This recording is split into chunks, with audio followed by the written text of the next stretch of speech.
Assalamualaikum warahmatullahi wabarakatuh. Insyaallah pada video kali ini kita akan membahas terkait dengan prosedur yang harus diperhatikan pada saat wawancara dalam penelitian. Seperti apa prosedur-prosedur yang harus diperhatikan? Saksikan penjelasannya setelah ini.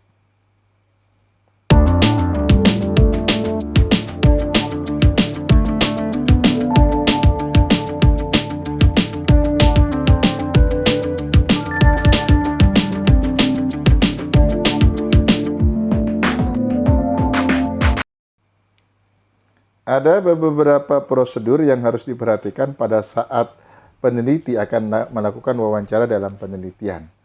Yang pertama adalah prosedur yang harus diperhatikan itu membangun hubungan baik dengan responden. Sebaiknya seorang peneliti melakukan atau membangun hubungan baik dengan responden. Kenapa ini perlu dilakukan? Karena peneliti membutuhkan data yang akurat dari responden. Ketika hubungan itu dibangun dengan baik, tentu seorang responden akan merasa nyaman. Responden akan memberikan informasi seluas-luasnya terkait dengan data-data yang kita butuhkan, karena ada rasa nyaman dia ketika kemudian kita datang dengan murah senyum, kemudian kita datang dengan ramah tamah, kemudian kita datang dengan tidak membangga-banggakan diri. Sehingga membangun hubungan baik itu perlu dilakukan seorang peneliti dengan responden, agar nanti data-data yang diperoleh juga sesuai dengan apa yang diinginkan oleh seorang peneliti. Kemudian prosedur yang kedua yang harus diperhatikan pada saat wawancara dalam penelitian itu adalah mempertahankan kenetralan, wawancara tetap bersikap objektif dan tentu profesional.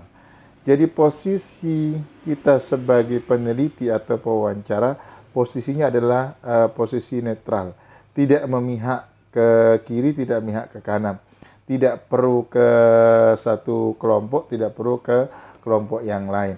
Jadi posisi kita ada di tengah-tengah. Jadi kita nanti akan tetap bersikap objektif karena kita bukan sebagai posisi pendukung, kita bukan sebagai posisi lawan dari responden tersebut. Kita posisinya adalah di tengah-tengah. Kita tidak membela, kita tidak melawan, kita tidak melarang. Jadi posisi kita nanti tetap objektif, kemudian juga kita tetap profesional. Karena kita seorang peneliti yang sedang melakukan penelitian membutuhkan data-data yang akurat. Data-data yang objektif, bukan data yang subjektif. Kalau kemudian data yang kita peroleh objektif, ya tentu nanti hasil analisis kita, hasil kesimpulan kita juga akan objektif. Maka dalam posisi wawancara, kita harus mempertahankan kenetralan itu. Kita tidak boleh memihak ke salah satu, apalagi memihak kepada responden itu, pro ke responden itu. Kita harus tetap menjaga profesionalitas kita kemudian harus bersikap objektif. Kemudian prosedur yang ketiga yang harus diperhatikan pada saat wawancara dalam penelitian itu adalah memperkenalkan diri dan menjelaskan tujuan penelitian. Sebaiknya pertama kali kita bertemu itu memperkenalkan diri kita dengan seluruh identitas yang kita miliki, mulai nama, kemudian tempat instansi kita bekerja, kalaupun kita sedang kuliah misalnya, ya kita sampaikan dengan objektif bahwa kita kuliah di universitas ini, sedang menyelesaikan ini, kemudian apa tujuan kita melakukan wawancara itu. Jadi seorang peneliti harus memberikan gambaran kepada responden terkait dengan variabel yang akan dia teliti, variabel yang akan dia wawancara, sehingga nanti responden akan kemudian mampu menangkap garis besar dari pertanyaan-pertanyaan itu. Ketika awalnya seorang responden sudah mengetahui variabel apa yang akan kita teliti, data-data apa yang kita butuhkan, maka tentu seorang responden juga akan mampu menjawab dengan baik. Kemudian boleh jadi juga seorang responden itu menyediakan data-data yang kita butuhkan. Maka Prosedur yang ketiga yang harus kita perhatikan dan pertimbangkan dalam wawancara itu adalah sebaiknya kita sebagai peneliti memperkenalkan diri kepada responden dan tentu juga menjelaskan tujuan kita melakukan penelitian atau melakukan wawancara tersebut. Kemudian yang keempat, prosedur yang harus kita perhatikan pada saat wawancara dalam penelitian itu adalah mengajak responden bekerja sama. Bahwa antara kita dengan responden kita bangun hubungan yang harmonis tadi.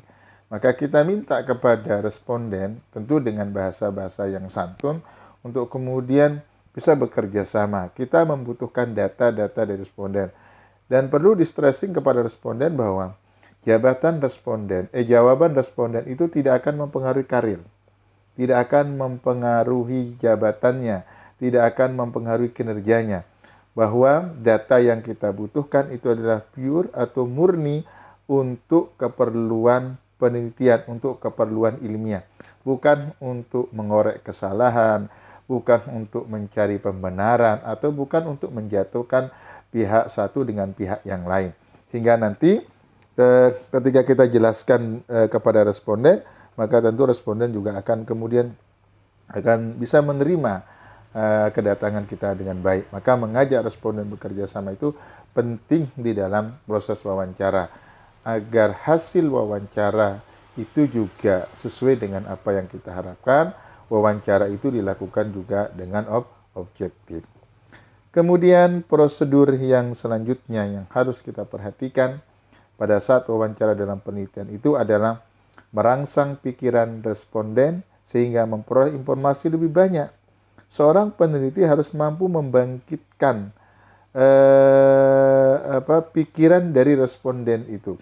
Seorang peneliti harus mampu kemudian menggairahkan, memancing seorang responden untuk kemudian tertarik dengan pertanyaan yang kita ajukan. Kalau kemudian responden tertarik dengan atau termotivasi dengan pertanyaan yang kita ajukan, maka tentu dengan mudah seorang responden akan memberikan pertanyaan, bahkan mungkin jawaban itu akan mengalir begitu saja. Tanpa disadari oleh seorang responden itu, dia akan memberikan jawaban seobjektif mungkin. Maka disitulah diperlukan kepiawaian seorang peneliti untuk kemudian merangsang pikiran responden, sehingga nanti responden mampu memberikan informasi yang lebih banyak yang kita butuhkan. Kemudian yang terakhir, prosedur yang harus kita perhatikan pada saat wawancara dalam penelitian itu adalah mencatat hasil wawancara. Setiap kata-kata wawancara, setiap ucapan wawancara itu sebaiknya kita catat. Maka tidak ada salahnya ketika wawancara itu direkam. Hingga nanti begitu pasca selesai wawancara, baru kita membuatkan transkrip wawancara. Kenapa kemudian transkrip wawancara, catatan hasil wawancara itu kita perlu buat? Karena itu sebagai acuan kita di dalam membuat kesimpulan nanti.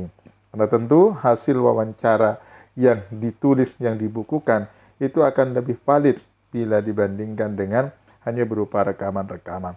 Hingga nanti hasil wawancara itu dicatat apa adanya. Tidak boleh kemudian dipotong, tidak boleh kemudian dibuang kata demi kata. Jadi apapun yang diucapkan oleh responden harus dicatat secara teliti. Nanti ketika analisisnya baru diekstrak. Tidak semua hasil wawancara kemudian dimasukkan di dalam proses pembahasan. Ini beberapa prosedur yang harus kita perhatikan di dalam wawancara saat penelitian. Mudah-mudahan prosedur ini bisa kita pedomani untuk kemudian bisa menghasilkan wawancara yang berkualitas. Demikian yang bisa saya jelaskan. Saya akhiri. Assalamualaikum warahmatullahi wabarakatuh.